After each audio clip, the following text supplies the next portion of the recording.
Hello, hello. This is Abel Pacheco, your host for the Five Talents podcast. How to build wealth like the 1%. We're talking live right now with Ben Raygor. Man, we're super pumped, excited because this individual has helped other investors, other real estate folks save probably literally millions in taxes, one way, shape, form, or another. When you look at cost segregation, bonus depreciation, when you look at eliminating and reducing taxable income, there's all the different angles, but we're super excited to have Ben on the show. So Ben, how's it going, brother? It's going good. It is my pleasure to be here today with you, Abel. Yeah, man. Thank you very much for your time, effort, and energy to give back to our audience and our network. So, in your own words, let's start here, man. Let's start a great conversation. Tell us a little bit about yourself, who you are, what you do, and let's just go from here. Yeah, sounds good. Ben Raygor from Rochester, Minnesota, and I am the owner of Raygor Tax LLC. It's a tax firm that focuses on servicing real estate investors all over the country.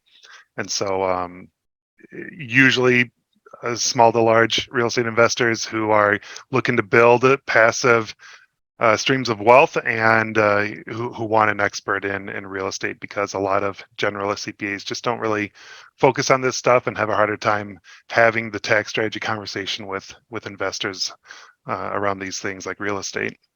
Yeah. Oh, that's awesome. Okay, well let's just break this one down for a minute.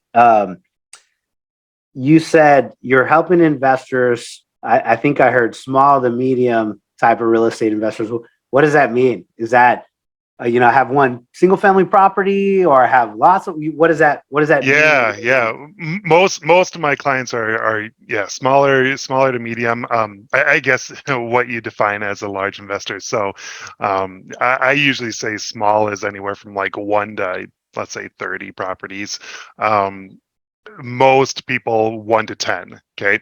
And so I guess maybe of my main clientele, small would be 1 to 10, mid would be 10 to nearly 100, and then a larger investor is going Yeah. to have 100 plus properties. Gotcha. And so everyone kind of has their different definitions of small, medium, large, but that's All what my right. client base looks like. Well, that's good. And are the majority like in that are in this realm, right? From 1 to 30 properties, 10 to 100 doors. Are they full-time real estate investors? Are they W-2 employees that have been investing on the side? What are you seeing from your Most of them are either W-2 employees or they're self-employed in some other, we'll say, some other industry other than rental properties. Okay. And so some other industry could be that they run a construction company or a real estate, they're a full-time real estate agent. I have a lot of agent clients, Yeah. a couple brokerage clients who run teams of agents, things like that. Gotcha. Okay, cool. Business owners, entrepreneurs, big teams that they have under them, or W-2 employees that are trying to figure out how to invest in real estate, maybe in another way. Now, the other thing you mentioned was you help people generate passive income, or you maybe illuminate the opportunities for passive income creation. What does that mean? Maybe in your own words, just elaborate a little bit. What are people looking for, and kind of how do you guide them? Well, real estate is the appeal of it for people is just the passive component of I own an asset. I had to work hard to get the money for the down payment on this asset, but hopefully this asset is going to generate a significant long-term return on my investment. And it's not something that will rely on my time and sweat on a daily basis for it to generate output. Now, that does not mean real estate investing in rental properties, for example, is easy, and it can be very stressful and complicated for many people because tenants don't always pay. Issues happen with houses, plumbing leaks, things like that. And so the experts will be the first to say passive doesn't always mean passive and easy. And so, we have clients who buy their own rental properties, or they form partnerships with someone who maybe is they want to bring in a capital investor to their, and they might be the boots on the ground person or the deal finder. Maybe they don't know how to find the deal and they want to put capital into a deal and they find one other person to partner with. So a lot of small partnerships, but then also a lot of my clients are needing it to actually be passive from an operating standpoint for them. And so they're investing as a limited partner in larger partnerships where there's someone else who is the general partner and running the deal 100%. All right. Well, that makes perfect sense. So did you grow up, in a household that just knew numbers and knew financials and knew analysis, or do you learn this through the way? Now I'm gonna backtrack a little bit, Ben. Tell me a little bit about your upbringing, man. Was this just commonplace at the household to talk about this stuff, or something you learned along the way, or maybe let us peer into your background a little bit, man? Yeah, the real estate investing kind of entered my family, I guess, when I was pretty young, maybe 8, 9 years old, maybe younger than that. My dad had some savings and found another builder to work on kind of some deals with, and I guess I was building new houses, so that was kind of the first real estate investing bug in my family, and I didn't know what was going on at the time. And then my dad became a full-time day trader, and so definitely that paying attention to the market, taking on a lot of risk and responsibility was something that I grew up seeing. And so when rental properties and flipping real estate started to come on the scene in my family, that my dad started, he started flipping properties maybe when I was a young high schooler, and then one of my older brothers started getting rental properties, and then my dad started getting rental properties. And so maybe by the time I was in college or shortly after college, my dad and my brother were both full-time real estate investors, flipping properties and buy and holding rental properties. And so it was a family thing. And once I then started focusing on learning the tax code for real estate investors, I would go home from the public accounting firm I was working at, and then I'd get on the phone with family members and be talking about their situation with them on how to maximize their tax return. Oh, nice. Okay, cool. So literal real estate background, family, kind of growing up in that, and that's, I imagine, single family kind of deals here and there. Smaller properties for the most part, yeah. Yeah, and then you got the information, started helping others around you, and now it sounds like you kept on doing that. Yeah, I gotta give a shout out to someone that I admire so much professionally, and that's Brandon Hall. He was a guest on your show maybe like 2 years ago or something like that. But when I was starting to learn about real estate, reading on Bigger Pockets and stuff, and I remember reaching out to my brother, being like, "Have you ever heard of Bigger Pockets?" He's like, "Ben, I've been on that for like 5 years now," and he had like 17 rentals at the time. And I found Brandon on there, and he was just a thought leader with content and promoting just different tax education things for real estate investors. And I reached out to him, and we started a relationship, and I joined his team for a few years and learned a ton with him. We worked through a ton of problem solving tax matters together, and it was huge for me. And so I got to stand on the shoulder of giants. I think a lot of us have those stories of something like that. And so I got to I really benefit from a relationship with Brandon, and he empowered me to do strategy calls with clients, and he gave me a long leash, and so that's really benefited my development hugely. Yeah. No, that's awesome. Well, that's good. Yeah, so many people, when we look back on how we got to where we are today, there are a ton of names, mentors, coaches, people that guided us through the process. And for me specifically, it's the same, no different, whether it was when I was younger, my dad, uncles, family, and then as I grew older, it was, certain figures within the education realm. In the professional career, I had great leaders. In real estate, there's been people that have been, guiding me, mentoring me. And, I love when I hear somebody say, "Oh, I did it all myself. It was, I created this on my own." I'm thinking, like, you probably did, but who showed you how to do it? Who showed you, who mentored you and coached you and guided? Anyways, I was kind of laugh because I go, man, there's so many people that have helped along the way. And, it's part of the good thing about real estate and education and the wealth creation journey, because I think a lot of wealthy people, you may be able to tell me if you agree, but a lot of wealthy individuals that I've met, especially in real estate, especially in this journey of knowledge, they're eager to share the knowledge. It's like, oh, they don't view me as competition. it's not a worry about me taking their deals. It's more like I figured out how to go from 0 to a million and 1 to 2, and now I'm 2 to 10. And, at these different layers or levels of wealth creation, and now it's like, oh, people show me I already did that. Let me show you how I did it. It's unbelievable. I mean, do you feel the same on your That's side? one of the things I love about my clients is real estate investors. Almost all of them talk with other investors all the time, and just creates this really exciting collaborative environment that I enjoy being a part of. That's it, baby.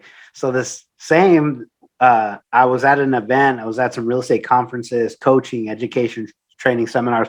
We went to like 12, 13 different cities, 200 course hours of work just to really learn a lot of this stuff. But one of those classes that we took was corporate structures, entities, and how it all intermingles with taxes. And I was like, oh man, C Corp, S Corp, LLC, the difference between which one helps you for taxes and which one's for risk. And then I was like, oh, okay. The more I started unfolding this, I realized, man, I worked a lot of years and we invested in a lot of properties that the bottom line wasn't really taken care of, wasn't preserved. Like, how do I keep as much of this as possible? So now you get to share that mindset with others, I'm imagining. Yeah, definitely. Yeah. Well, cool, man. Well, so tell us, out of all your clients, think back to all the clients you serve, right? There's probably a big base or majority of your clients that do what everyone else does. And then there's probably some kind of line or separation between the most wealthy, those individuals.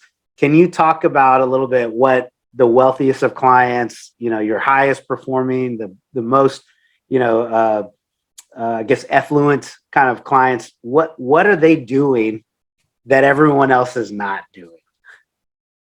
Well, some of them run businesses, okay, and those you can't deny when a business, especially if it's a real estate related business that allows. I thought I wasn't going to talk about real estate professional status, but now I can't avoid it.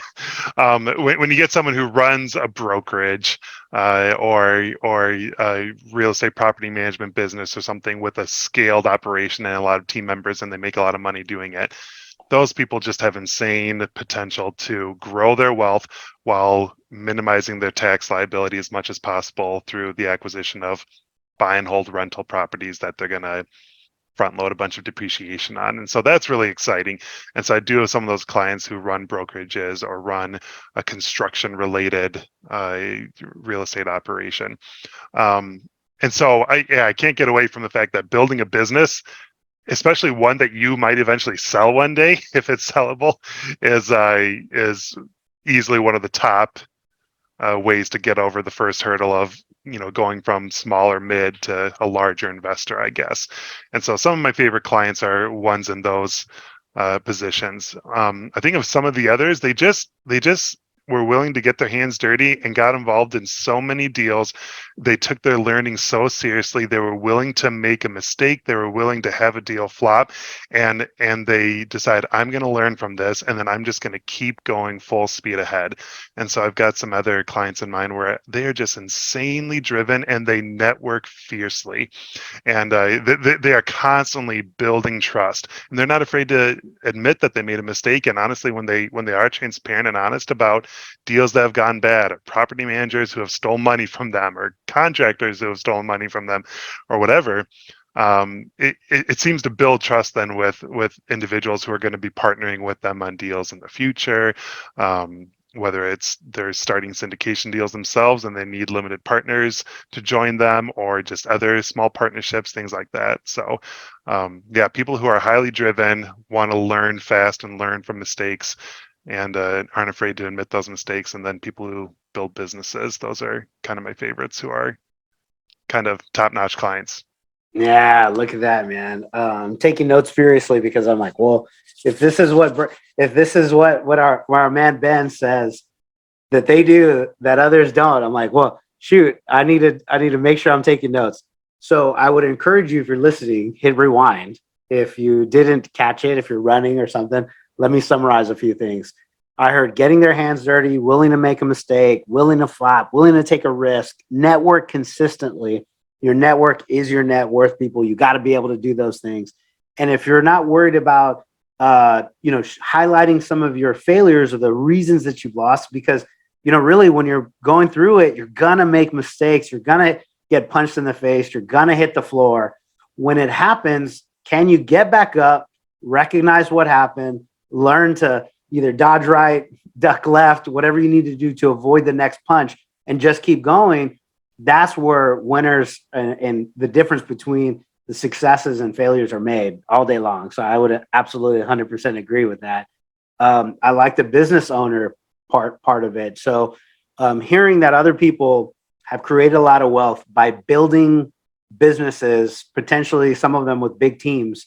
If you run a brokerage, if you have a construction company, you have a lot of employees, you're in the real estate business, but it's not you as a solo entrepreneur. It's building a business that can scale on, as it acquires more clients, it acquires more employees, it does that. But there's all of that income and taxes. And if you can figure out a way how to avoid the taxes on one hand, the right hand washes the left hand, so to speak, and you're figuring out how to do that, now you can grow.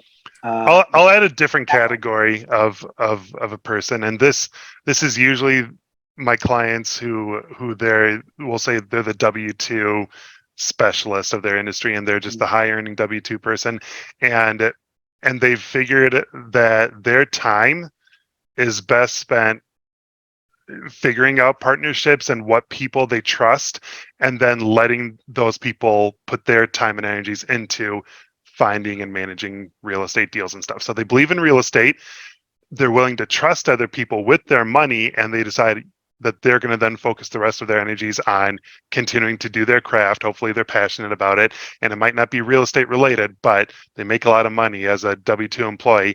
That's not a bad thing, right? We don't look down on it. It sometimes makes it seem like a more boring tax return, but that person gets 30 to 50 K1 statements from all these limited partnerships that they're a part of.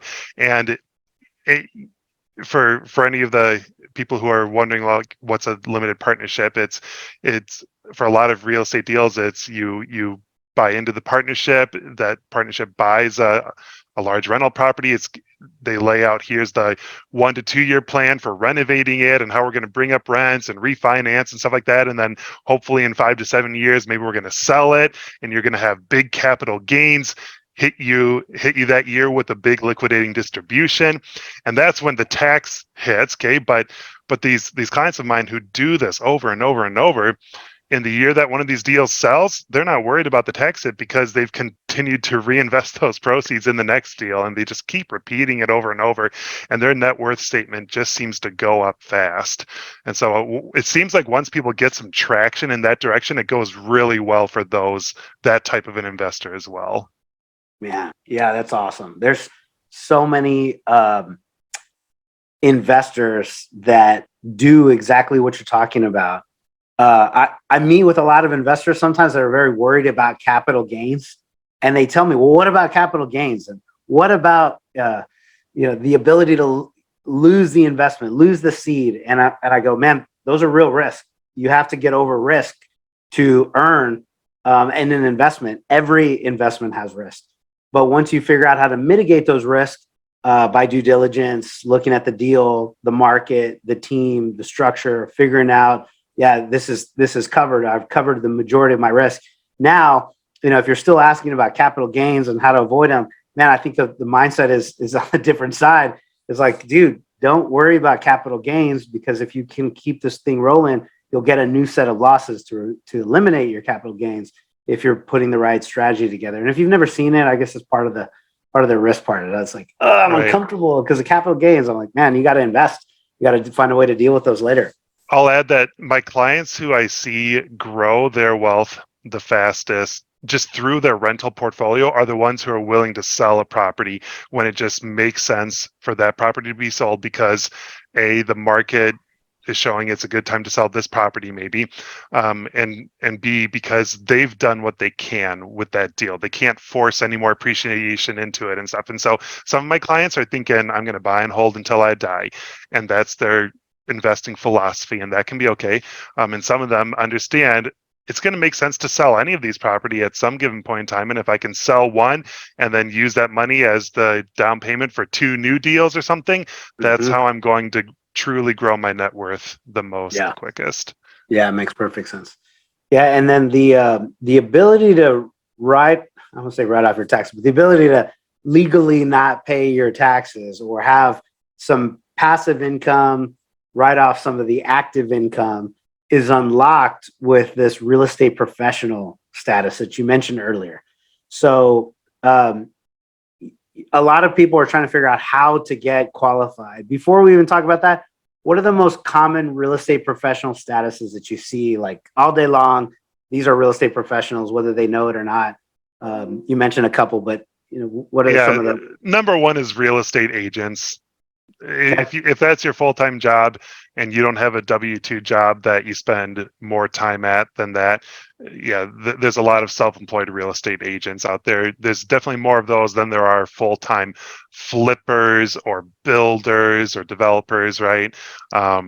So those are some active income business activities that qualify for real estate professional status. And the super short version is, to be a real estate professional, you need to spend at least 750 hours and more hours, well, say 750 hours in a qualified real estate activity. And that could include managing your rental properties. Okay. And it needs to be more time than you spend doing a non-real estate related activity. And so for a lot of people with W-2 jobs, that's usually the competing time analysis, I guess. I work full time, so I can't say that I'm a real estate professional, but right. So for me, I'm a full-time accountant, right? And it's not a qualified real estate activity, even though I work with real estate investors. It's not real estate business, okay? And so I'm not ever going to qualify as a real estate professional, okay? But my spouse might be able to if they don't have a W-2 job or different self-employed non-real estate industry activity. And so that's where then we look at, maybe the spouse could qualify, even though the spouse isn't making as much income as the W-2 doctor or something like that.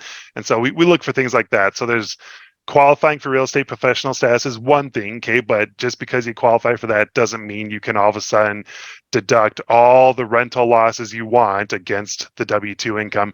There's these material participation requirements that must be met, and there's great articles and podcasts about that as well. And so I can go into that more if you want me to, but I'll let you decide, Abel. No, it's good right here. A couple that you mentioned earlier too, property management, construction companies.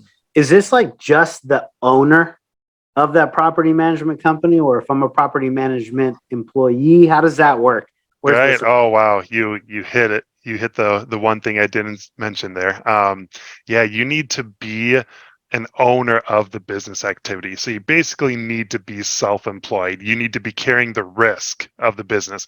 So if I'm just a simple W-2 employee of a real estate brokerage, for example, okay, because some agents are W-2 employees and they're not 1099 contractors. They're not self-employed in that sense. And so they wouldn't qualify. But if you own more than 5% of the business, then that's what should allow you to qualify as kind of being the owner and carrying that risk. If I'm the brokerage, I have the license and people are under my team, I'm the owner, more than 5%, I qualify as a real estate professional.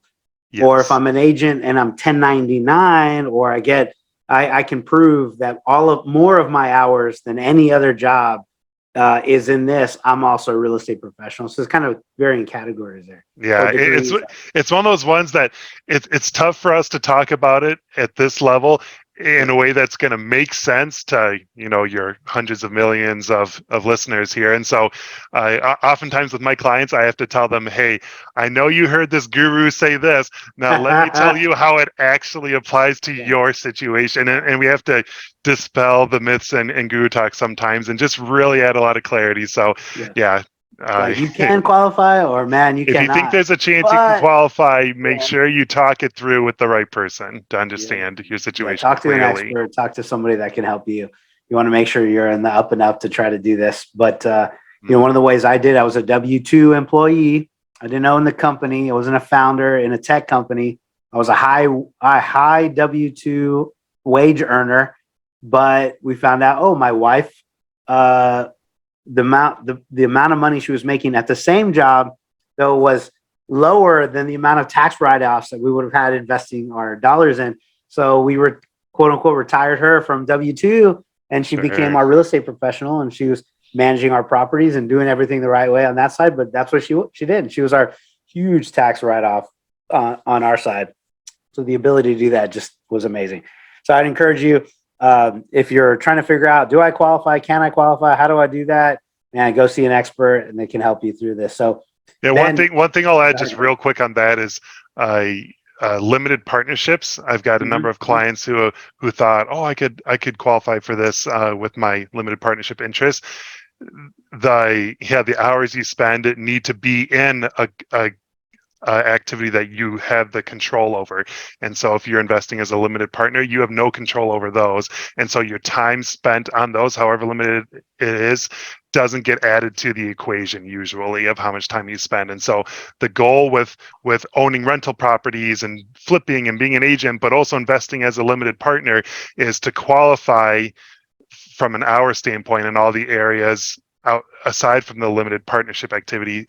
And if you qualify, then you might be able to have your limited partnership losses offset against the other income streams. Yeah. Yeah, it's awesome. That's exact. So we did the same. We were the limited partners, passive. There was no extra time. But then my wife was the active. She was working the full time in real estate as a professional, and it helped us avoid that one. So talk to an expert, somebody like Ben. He knows what's going on, and definitely we're willing to talk. So at this point, Ben, let's make sure we talk. Let's make sure we get your contact information out there. So anybody that does have questions, who do you want to reach out to you, and where should they go to connect with you or your company? Yeah, I work with real estate investors all over the United States.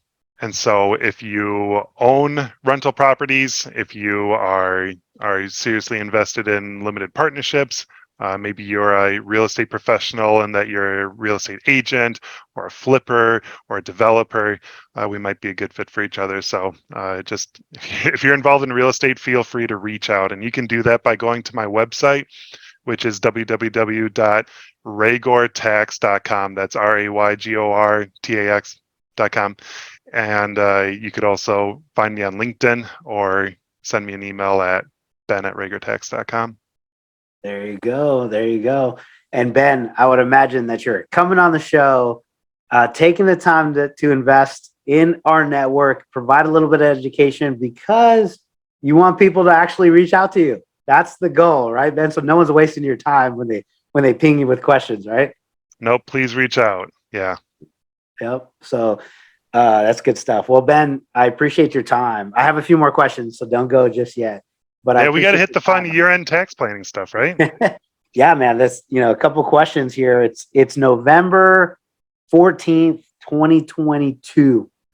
So one of the items that I've seen a lot of very successful investors do, one of the things that most people don't, is talk to their CPA, talk to their accountant, talk to their tax planner before the year is over for recommendations on what to do.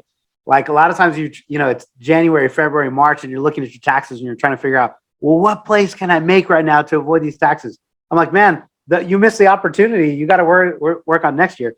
So being November 22nd, November 2022, you still have time. There is something called 100% bonus depreciation. The last year for it, I leverage cost segregation studies that help us accelerate the depreciation from 27 and a half years and squeeze them down into like the first 5 years. It gives us massive losses, but that's what we do. We buy big properties. There's a ton of depreciation. We have a deal right now that's open so if anybody's interested from the remainder of the year, ping us. We'll be happy to talk about it. But Ben, on your side, man, tell us what people should be doing with this last month and a half that actually has the ability to help them with their year-end taxes. What should we be thinking? What should we be doing? Yeah.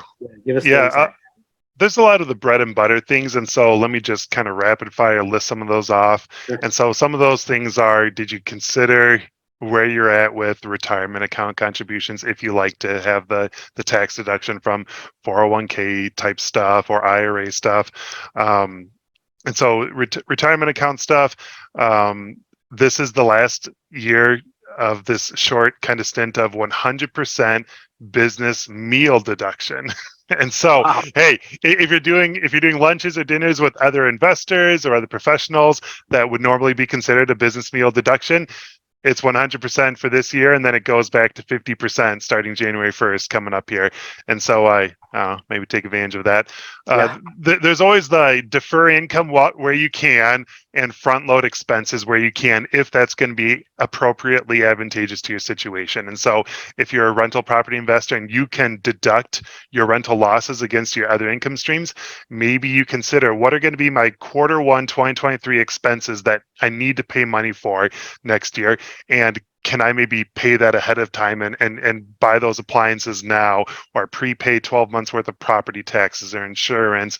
Maybe you can make some flexible decisions like that, just to give you kind of the time value benefit of a deduction for a year earlier than you normally would receive that tax benefit. So, and it's the flip with deferring income. It's just, some people have the option to control when they receive income. Usually cash flow says, get it as quick as you can. I get it. So there's things like that. A lot of financial advisors are talking about tax loss harvesting. Okay. So I don't need to dive into it, but maybe in your situation, if you're sitting on a bunch of capital gains this year, for whatever reason, maybe it means you sell some of those ones that are showing a loss right now to help reduce the hit from the capital gain this year. Maybe that would be appropriate for your situation.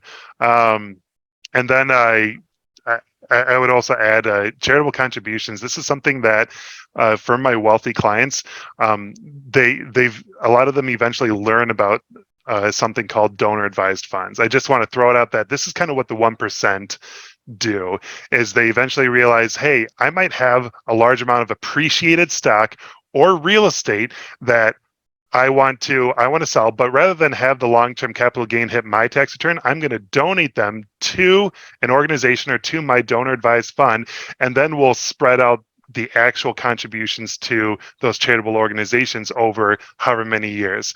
But the cool thing about doing that, though, is I get the charitable deduction this year. And so if I had a single family home for $200,000, I could have that big of a charitable contribution this year by donating it to my donor advised fund. And then that donor advised fund might spread out its contributions to the qualifying organization evenly over the next 4 or 5 years, for example. And so they think of these things.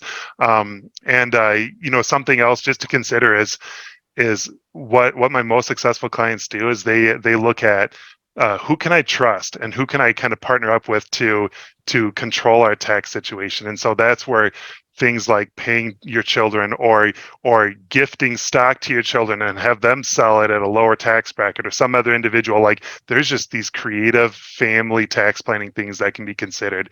And so for many of you, that might be something to be considering this year or in the future. Right on. That's good, Ben. Yeah, thank you It's a very lot much. of stuff, I know. Yeah, a lot of items, but I'm glad you brought them up because there's a number of things that you can still do. You got to do it now before the year ends, so you got to figure that part out. Talk to a professional and see, what kind of implications you're having, so that way you can make a move now. You got 6 weeks. Let's go. It's time to roll, right? Mm-hmm. Well, Ben, it's been awesome talking to you. Before I let you go, last one though, is there anything you really wanted to talk about, anything you really wanted to hit on? I just didn't ask you about any last, wisdom, bits of wisdom or nuggets that you can bestow upon our network, our audience. Two main things come to mind is, one, as a real estate investor, especially if you own your own properties and have control, you need to make sure you understand the de minimis safe harbor threshold rules. Okay.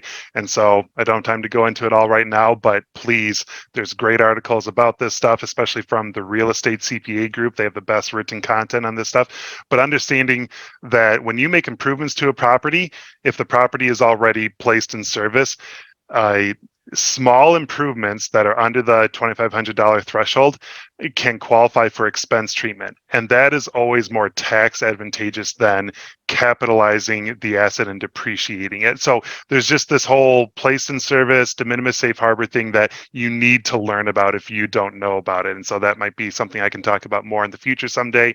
But that is super important to understand. I can't emphasize it enough to understand the de minimis safe harbor threshold. And then just the last thing I'll just hit on is when you work with people that you can trust. We talked a lot about trust before for the successful people who grow great businesses.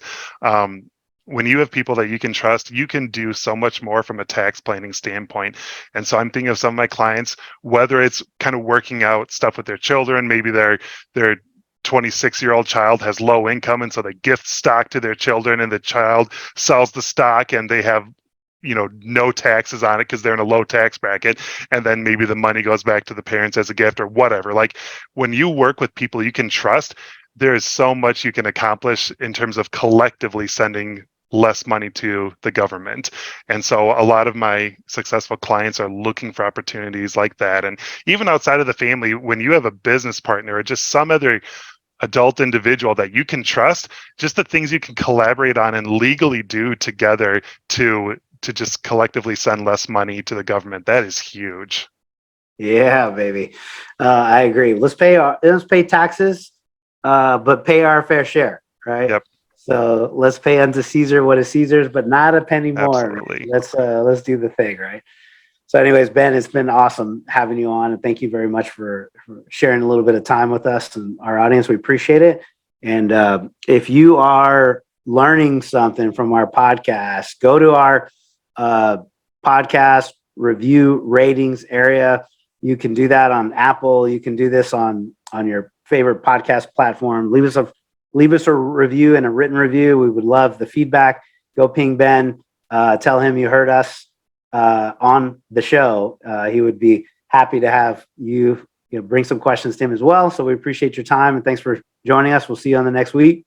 And I'm Abel Pacheco, and we're out. Thanks a lot, Ben. My pleasure. Thanks for having me.